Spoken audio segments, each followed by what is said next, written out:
5 महीने बाद मणिपुर में सिर्फ 2 दिन के लिए इंटरनेट सेवाएं बहाल हुई। लोगों ने थोड़ी राहत की सांस ली, सोचा शायद अब धीरे धीरे वहां स्थिति नॉर्मल हो जाएगी। लेकिन अचानक फिर कुछ ऐसा हुआ कि ये सेवाएं फिर से बंद कर दी गई। ये फैसला इसीलिए लिया गया क्योंकि वहां पर फिर से कुकी और मेतई समाज के बीच तनाव बढ़ने लगा। तो आखिर मणिपुर के इस ताजा हालात के पीछे क्या है कारण और कैसे सॉल्व होगा मणिपुर का क्राइसिस, देखिए इस रिपोर्ट में। Welcome to the big bench daily.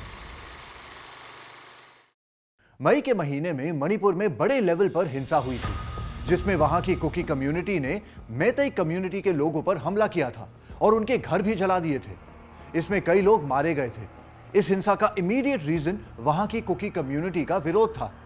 Cookie community वहां की मेतई कम्युनिटी को एसटी स्टेटस देने का विरोध कर रही थी। इसके अलावा म्यांमार से बॉर्डर पार कर भारत में घुसे कुछ कुकी घुसपैठिए भी इसके पीछे थे।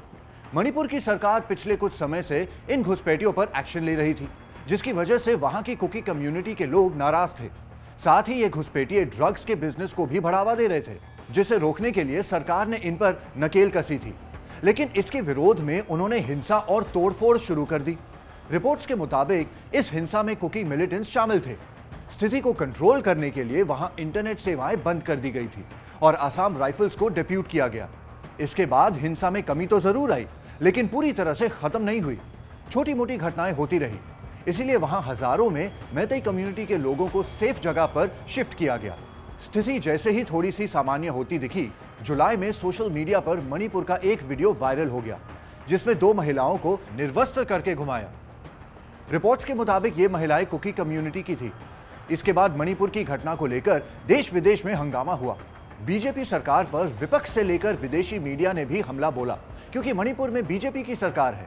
मॉनसून सत्र में मणिपुर का मुद्दा छाया रहा और विपक्ष ने मोदी से इस मुद्दे पर बोलने की मांग की।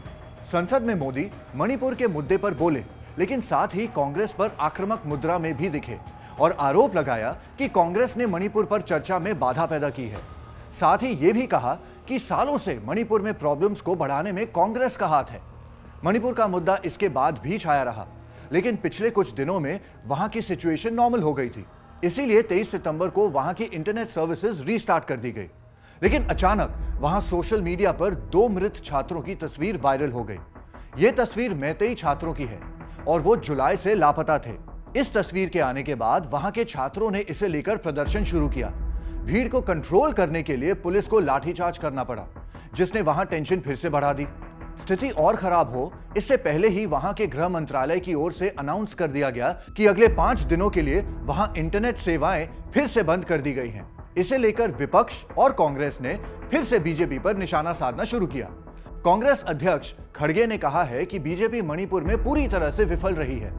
अब द बिग बेंच पर बैठकर सोचने वाली बात यह है कि मणिपुर में सालों से चले आ रहे प्रॉब्लम्स को सॉल्व करने में क्या बीजेपी सचमुच नाकाम रही है, या फिर बीजेपी इसे लेकर कड़े कदम उठाने से डर रही है?